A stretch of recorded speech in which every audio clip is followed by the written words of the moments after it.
Hey guys, Lee Taft here. Welcome to Speed Tips from my garage. In the classroom, today is number 128. Let's talk stride length. Stride length is a product of many things, but usually not what we think it is. It does not mean I actively try to increase my stride.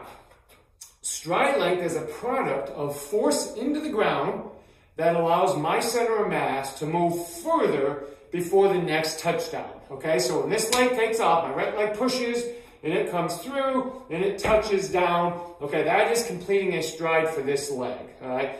To get that further and not changing my mechanics, in other words, not reaching, I just have to push harder.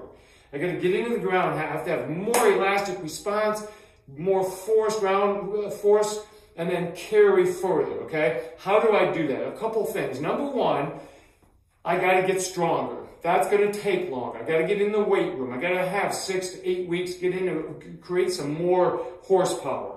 So when I do strike the ground, I'm stronger. And because I'm stronger, I'm probably gonna be stiffer, so when I hit, there's not like a squatty type action, which we see a lot. Okay, so that's number one. Number two is positionally, we have to make sure the knee's high enough.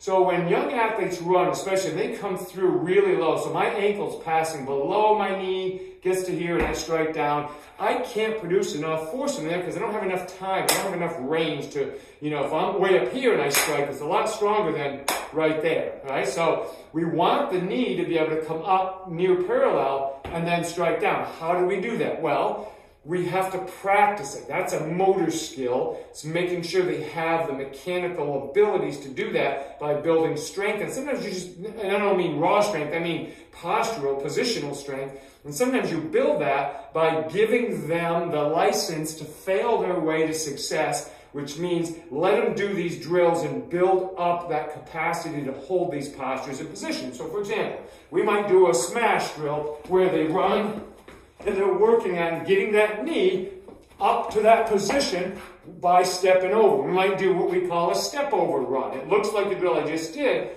but now we're just stepping up and over as we run, okay? So the leg comes up and I'm collapsing and I'm stepping over.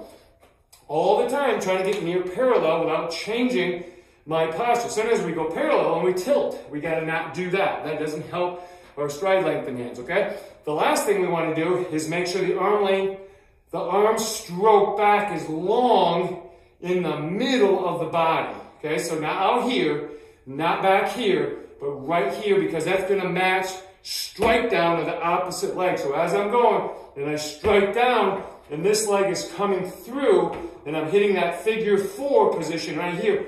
I want to match it with length. And then as it starts coming through, it'll shorten again. Notice the front is short. And then it comes through. And then this arm right here on this side starts to get long. Okay, so as we start to strike down, that hits long. And that gives me time to allow my leg to come through. And that longer arm stroke gives me the greater force and stiffness into the ground that I need, okay? So try those drills out. Make sure we understand stride length is not reaching for that stride.